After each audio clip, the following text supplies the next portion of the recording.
Glória a Deus. Saúde a igreja com a paz do Senhor, amém? Abra as vossas Bíblias no livro de Lucas, no capítulo 10, verso 25. Certa ocasião, um perito na lei levantou-se para pôr Jesus à prova e lhe perguntou: Mestre, o que preciso fazer para herdar a vida eterna? O que está escrito na lei? Respondeu Jesus. Como você lê? E ele respondeu: Ame ao Senhor, o seu Deus, de todo o seu coração, de toda a sua alma, de todas as suas forças, de todo o seu entendimento. E ame ao seu próximo como a si mesmo. Disse Jesus: Você respondeu corretamente. Faz isso e viverá. Mas ele, querendo justificar-se, perguntou a Jesus: E quem é o meu próximo? Em resposta, disse Jesus: Um homem descia de Jerusalém para Jericó, quando caiu na mão dos assaltantes. Estes lhe tiraram as roupas, espancando e se foram, deixando-o quase morto. Aconteceu, está descendo pelaquela mesma estrada um sacerdote. Quando viu o homem, passou pelo outro lado. E assim também um levita. Quando chegou ao lugar e o viu, passou pelo outro lado. Mas um samaritano, estando de viagem, chegando onde encontrava o homem e, quando o viu, teve piedade dele. Aproximou-se, enfaixou-lhe as feridas, derramando-lhe nelas vinho e óleo. Depois colocou sobre o seu próprio animal, levou-o para uma hospedaria e cuidou dele. No dia seguinte,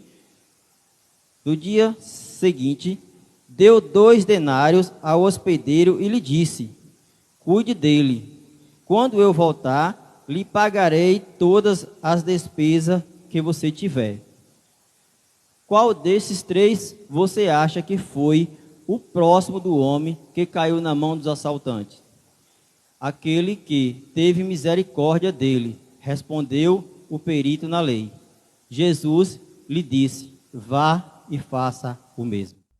Nós vamos entender com essa passagem muitas coisas, porque se fôssemos realmente estudar esse texto a profundo mesmo, teria muita coisa para Deus revelar para nós. Mas o que o Senhor colocou no meu coração para passar para todos nós, inclusive primeiro para mim, é sobre amor.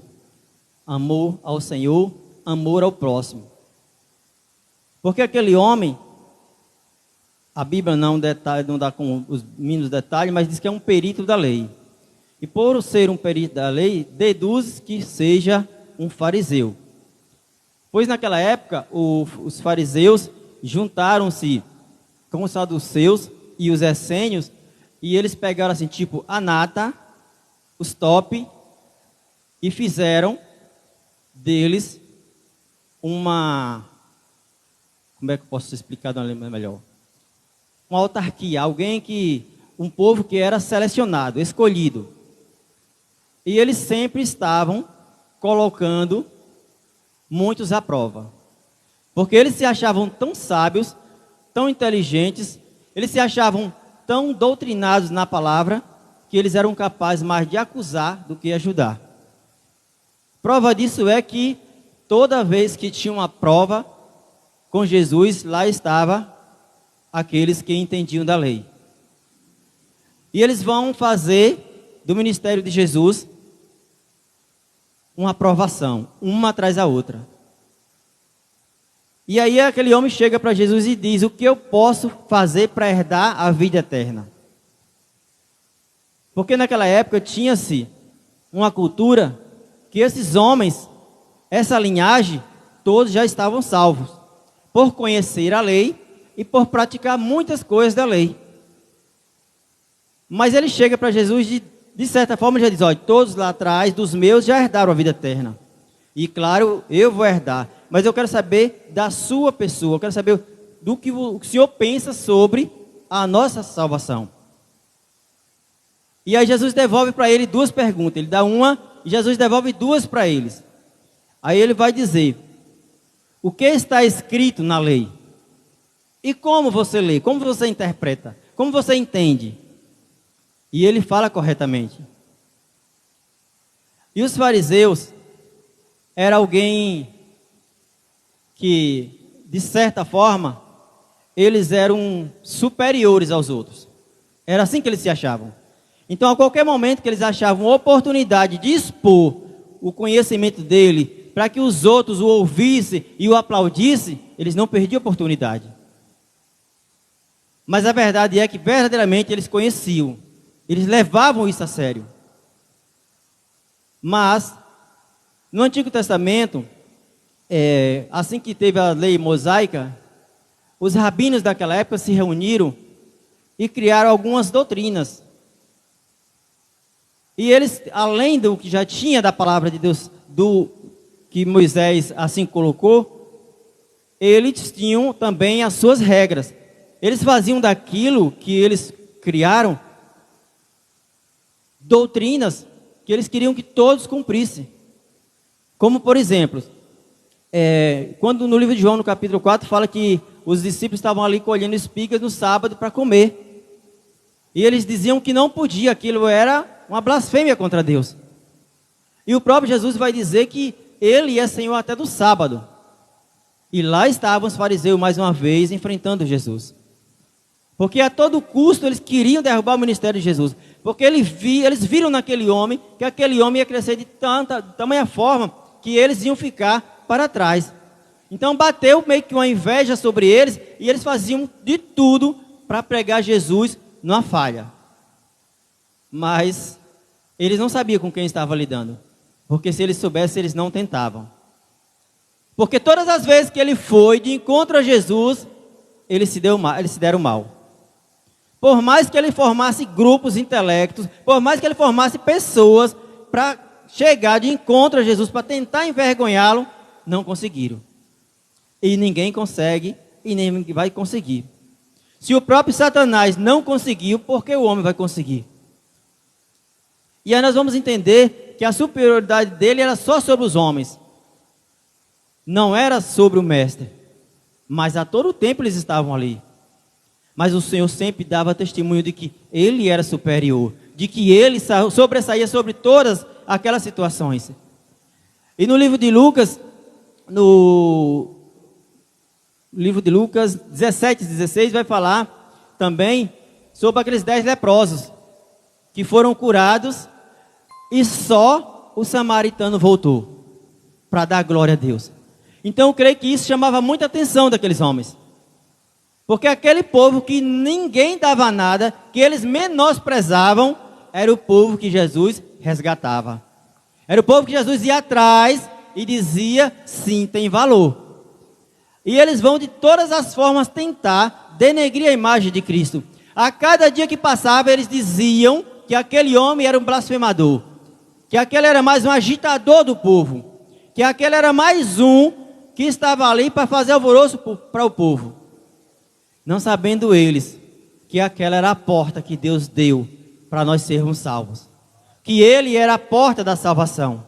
Porque ele mesmo diz que é e será o caminho, a porta, a verdade, a vida. E ninguém vai ao Senhor se não for através de Cristo Jesus. Então, aqueles homens todo o tempo tentava. Não foi diferente com esse perito da lei. A Bíblia diz que ele era um perito da lei, que era um entendido da lei.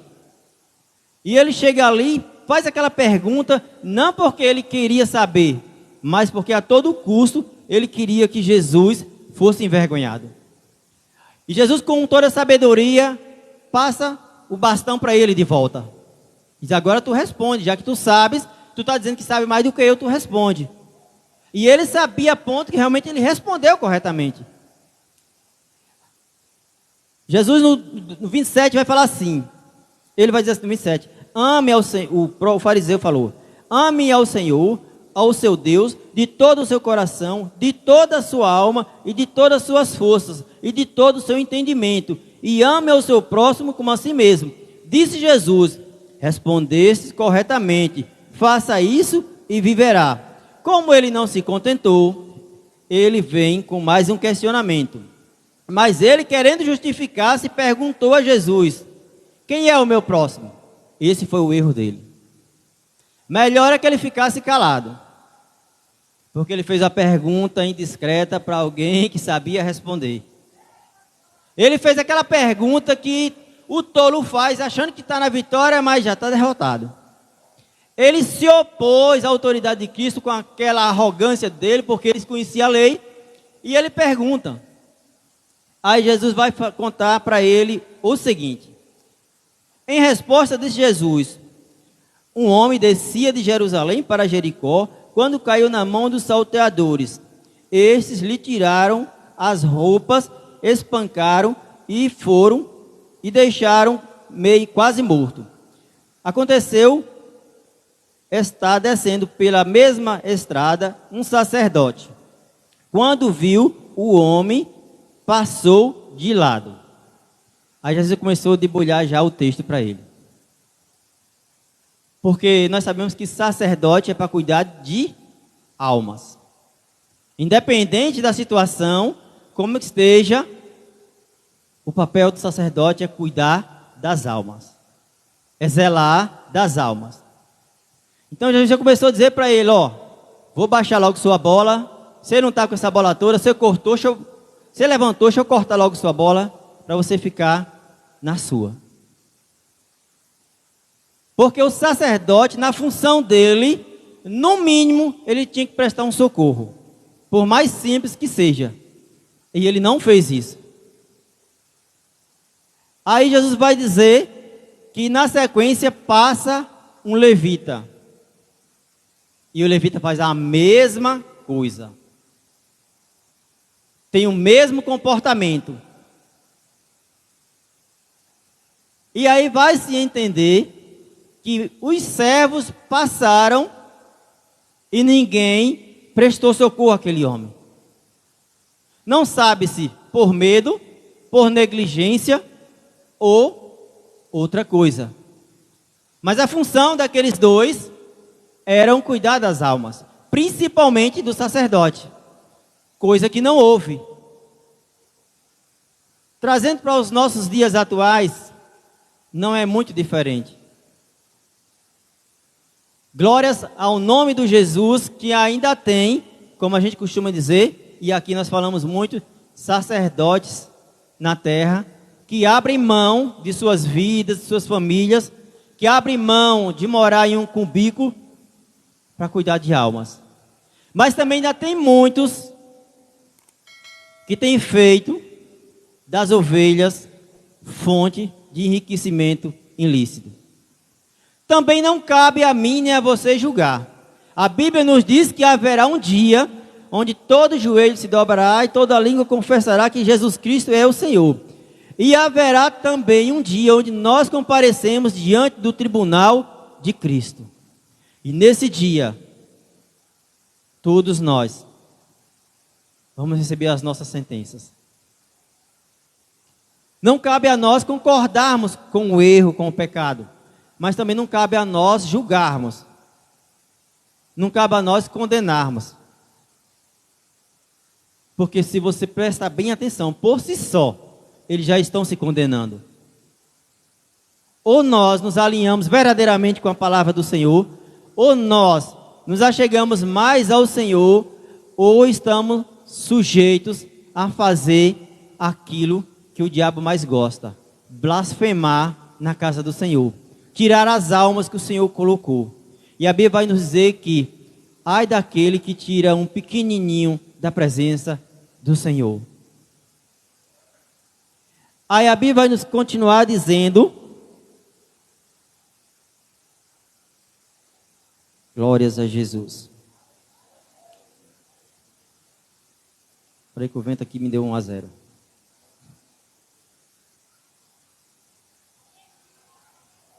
Glória a Jesus. Achei. Mas um samaritano, estando de viagem, chegou onde se encontrava o homem e, quando o viu, teve piedade dele. Aproximou-se, enfaixou-lhe as feridas, derramando neles vinho e óleo, depois colocou-o sobre o seu próprio animal e levou para a hospedaria e cuidou dele. No dia seguinte, deu 2 denários ao hospedeiro e lhe disse: cuide dele, quando eu voltar, lhe pagarei todas as despesas que você tiver. Agora vamos analisar, vamos entrar na história um minutinho, vamos colocar nossa mente cristã de crente para funcionar. Vamos desferrujar ela. Imagine para um homem orgulhoso, soberbo,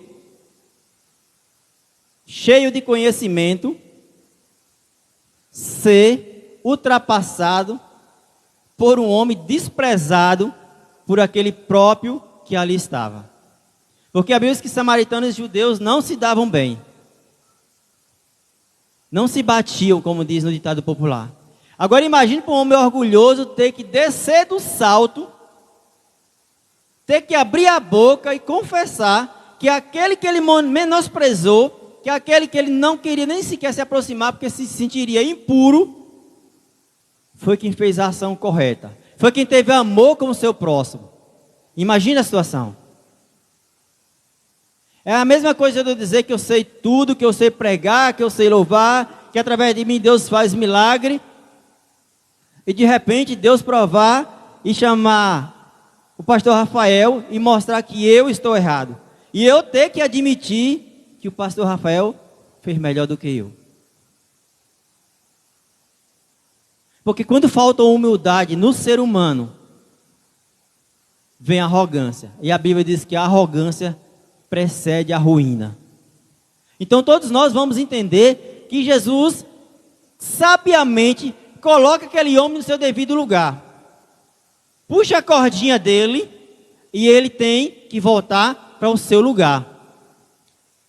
Porque bem nós sabemos que quando nós estamos na presença e buscamos a direção do Espírito Santo, não tem para ninguém. Eu costumo falar para os meninos lá em cima que estão no estudo bíblico comigo, eu falo sempre: busquem o batismo com o Espírito Santo. Busque o revestimento do alto. Porque só o Espírito Santo, ele pode nos mostrar, ele pode nos revelar, ele pode nos direcionar, ele pode nos capacitar, ele pode nos ungir a fazer aquilo que agrada ao Senhor. Porque eu não tenho nada para oferecer a ninguém, a não ser coisas ruins. Porque assim é o ser humano. Não existe ser humano bonzinho. Até Jesus disse: bom é o meu Pai, bom é Deus. E nós sabemos que Jesus é bom. Pelo menos eu sei que Ele é bom. Então quando você busca, diz o Senhor, através do Espírito Santo de Deus, quando você sente a presença, você sabe que ali Deus está falando. E a gente, porque falta a presença do Espírito Santo, a gente ouve muitas coisas que... Eu decidi ouvir alguém falar assim: Deus não precisa de mim. A gente tem que explicar em que sentido é que Deus não precisa de mim. Porque Deus não vai descer do céu para pregar o evangelho para o irmão Júnior. Alguém teve que pregar, e foi um homem. Agora, usado por quem? Por Deus. Ah, eu não sou desse mundo. Tem que explicar. Porque muitas já foram feitas perguntas para mim desse tipo. Me explica uma coisa: se o crente não é desse mundo, por que ele come e bebe aqui? Por que ele toma remédio aqui? Então a gente tem que explicar. Novos convertidos, até quando nós falamos com os ímpios, tem que ter muita sabedoria para a gente explicar. Aí eu fui explicar para ele como era. Não me lembro bem o texto, mas eu disse justamente para ele a seguinte forma: nós fomos criados aqui, nós permanecemos aqui. Só que quando nós falamos isso, nós estamos dizendo que a nossa prioridade, que a nossa necessidade, que a nossa vontade, o nosso desejo é morar com Cristo no céu. Aí a pessoa falou assim: eu já ouvi mais de 10 vezes, mas ninguém tinha me explicado isso, agora eu entendi. E agora eu concordo que é. E ele ainda disse mais: e eu infelizmente ainda não estou nesse caminho. Eu ainda não estou indo para esse mundo que você está falando, mas eu quero. Mas não é só uma questão também de querer, é uma questão de obedecer, é uma questão de crer. E aquele homem, ele teve que descer do seu pedestal e entender que o Senhor colocou ele em seu devido lugar. Quando o homem se enche de arrogância, de prepotência, quando ele acha que sabe mais do que todos, quando ele acha que sabe mais do que Deus, a situação dele nada é proveitosa. A situação dele nada é convincente para com Deus. Pode ser com um homem, mas ninguém convence Deus se ele sabe o que eu vou fazer até amanhã. Então eu posso esconder de muita gente o que eu faço e o que eu sou, mas eu não consigo esconder do Senhor. Não há possibilidade alguma de alguém esconder algo do Senhor Jesus. Porque a palavra diz que os olhos do Senhor são como chamas de fogo. Que todas as coisas estão nuas e patentes aos teus olhos. E que nada escapa aos olhos do Senhor. Então quando a gente percebe que o Espírito Santo de Deus nos direciona, a gente sente alegria. A gente não se preocupa em andar colocando doutrina, mas sim obedecendo a palavra, mas sim servindo a um Deus que tudo pode, sim servindo a um Deus que me quer e que quer você nos caminhos retos do Senhor, buscando a salvação, olhando para o alto, para o autor e consumador da minha e da tua fé. Bendito seja o nome do Senhor. E aqueles discípulos ali colhendo espigas e aqueles homens condenando. E quando Jesus falou que ele era Senhor até do sábado, quiseram matar. Porque bem nós sabemos que quando você está cheio de você mesmo, só você é o cara. Só você sabe. Só você impõe sua autoridade sobre os outros. Mas no fundo, não passa de um tolo. Porque nós sabemos que quando o Senhor direciona o homem e a mulher, tudo que ele faz, onde ele colocar a mão, onde ele colocar a planta dos pés, frutifica. Nós estamos acompanhando, alguns que estão indo, outros acompanhando de longe. A igreja está vazia. E pelo tipo de comportamento que as pessoas muitas vezes pensam que tem lá, às vezes se enganam. Porque eu já vi muita gente dizer que não coloca igreja, liderança, que não coloca igreja na roça, que o povo tem um coração muito duro. É muita idolatria. Eu já vi alguém falar assim. Alguém que era para me direcionar e disse, não vou abrir igreja aqui, o povo é um coração muito duro. Aí outra pessoa, usada pelo Senhor, abriu a igreja e todo culto na igreja, a igreja está praticamente cheia de membros. E não é tão pequena. Que nunca nos falte a direção do Espírito Santo. Que nunca nos falte a direção do Senhor para as nossas vidas. Que nós venhamos ter o conhecimento pleno da palavra. Que o Espírito Santo de Deus ministre no meu e no teu coração todas as coisas que Ele quer alegrar o coração do nosso Deus. Porque eu sei que se eu fizer de mim mesmo, para nada prevalece, senão para deixar alguém triste, machucado, magoado. Mas quando nós fazemos a direção do Espírito Santo de Deus, quando nós buscamos a presença do Deus Santo, sabemos nós que todas as coisas cooperam para o bem daqueles que amam a Deus. Aleluia, Jesus.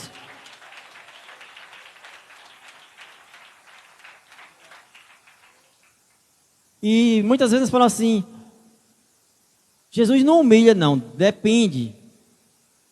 Porque muitas vezes ele fala e a gente continua como Balaão. Que até a jumenta evangelizou e ele continuou dizendo que ele estava certo.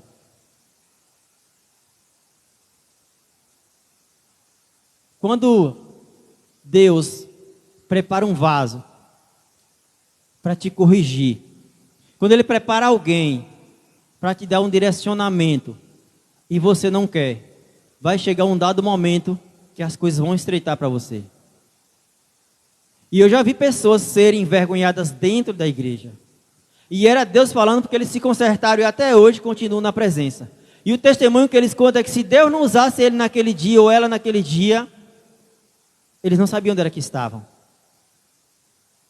O problema é que, quando falamos de envergonhar, que muitas pessoas pegam a vida das outras e levam para o altar. Se apoderam do microfone e desce a lenha nas costas de A, B, C ou D. Sem direção, sem sabedoria, simplesmente para se vangloriar. Mas a palavra do Senhor nos diz que nós temos que a todo tempo estar buscando as almas para a casa do Senhor. Se você ler de Gênesis a Apocalipse, a única coisa que o Senhor nos motiva é a fazer o bem. Esses dias, eu conversando com alguém, tem uns 3 dias, e ela está aqui presente, ela me contou algo que eu me surpreendi. Pastora Ana está ali. Ela me contou, eu disse, se a senhora está falando a verdade, ela disse, estou, meu filho. Eu passei por essa prova. E se ela tivesse desistido do propósito, Deus sabe lá como ela estava hoje. Mas ela não desistiu das almas. Ela não desistiu do propósito. E ela me contou, eu fiz com meu pai, até os cabelos arrepiou. Eu falei, sério? Ela, sério. Em pouco tempo, ela me contou esse testemunho. E quantas outras pessoas já contaram? Só que, mesmo como líder, ela também não tomou a frente para tomar as dores. Ela tomou a frente para dobrar os joelhos. E no dia que alguém pagou o preço, que viu a vida e a morte se esvaírem entre os dedos, houve uma decisão. E essa decisão, com certeza, hoje traz muita alegria ao coração dela. Como mãe e como líder, traz alegria ao coração.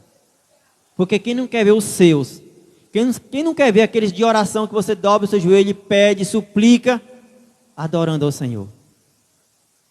Só que uma coisa, irmãos, Deus não vai fazer de qualquer jeito, não. Você vai ter que tirar a mentira, vai ter que tirar suas falcatruas, vai ter que tirar suas coisas erradas, vai ter que tirar seu disse-me-disse, vai ter que tirar suas faces, sua máscara, sua capa, porque Deus não opera de qualquer jeito, não. Ele só opera onde há verdade. Por mais pouca que seja a sua fé, por mínima que seja a tua força, mas se tu estiver clamando ao Senhor e declarando verdade a Ele, Ele vai responder. Eu nunca vi alguém derramar lágrimas verdadeiras diante do Senhor, dobrar o seu joelho diante do Senhor, para Ele não responder. Talvez não seja no seu tempo cromo, mas Ele vai responder. Aleluia, Jesus. E quando o Senhor diz para aquele homem como ele deveria proceder, eu imagino, a Bíblia não fala, eu imagino a vergonha que ele ficou em meio àquele povo, porque onde Jesus chegava não tinha 1 ou 2 pessoas. A Bíblia diz que onde Jesus chegava formava-se multidões. Imagine para aquele homem ter que admitir, tirar todo o clero que ele tinha no peito e dizer, o Senhor tem razão. O samaritano venceu nesse propósito os judeus, os saduceus, os essênios e todos mais.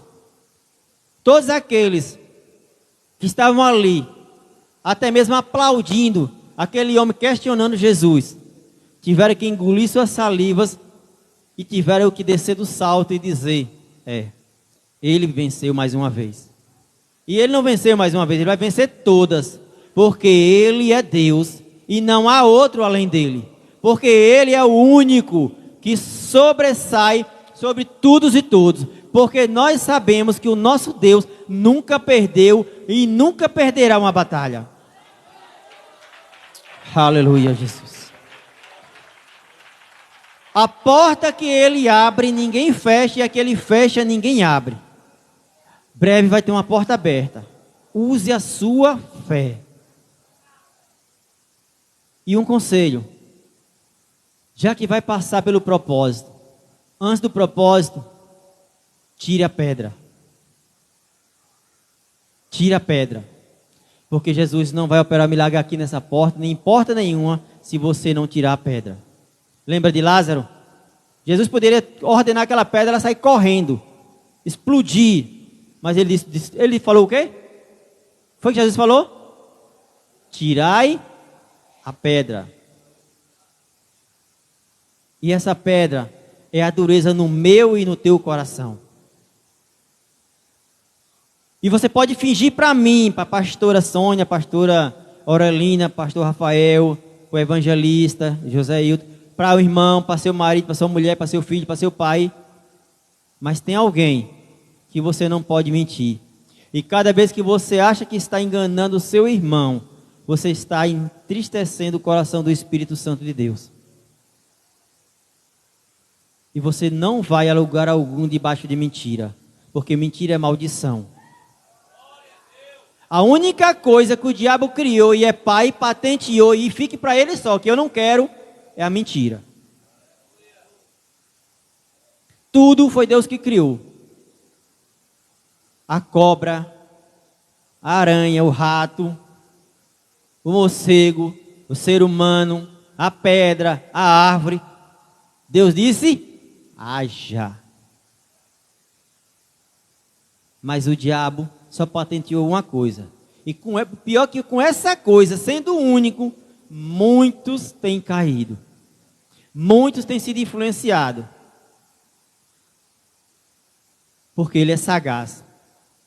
Não subestime o poder dele, não. Ele é poderoso, sim. Não mais do que o Pai, o Filho e o Espírito Santo de Deus. Mas ele tem poder, sim. Mas quando você está na presença, quando você está cheio, quando você está buscando, quando você está debaixo da verdade, ele não tem poder. Lembra do que ele fez com Jó? Tocou em tudo, mas no que Deus ordenou, não toque, ele não tocou. E você sabe por que ele não matou a esposa de Jó? Porque era a mesma carne. E se era a mesma carne, é a mesma vida. Então ele matou todos, destruiu tudo. Mas a mulher ficou, mesmo blasfemando contra Deus, mas a mesma carne, a mesma vida, Deus disse: você não vai tocar. Que o Senhor nessa noite nos conceda graça. Que nessa noite o Senhor nos conceda misericórdia. Que o Senhor nos conceda direcionamento para as nossas vidas. E volto a repetir: se passares pela porta, primeiro tire a pedra. Porque não é a pastora que está ordenando que vai ter bênção. Ela pode ser usada para manifestar a glória de Deus. Mas para você receber essa manifestação, primeiro tem que limpar o ambiente. Primeiro tem que crer. Primeiro tem que obedecer. E primeiro também tem que estar com fé. Então que nessa noite você esteja usando a sua fé até mesmo para limpar a sua vida. Porque bem nós sabemos que o Senhor opera sim, mas opera quando a gente está debaixo da graça, debaixo da obediência e da reverência e do temor do Senhor. Amém? E até aqui me ajudou o Senhor. Glória a Deus.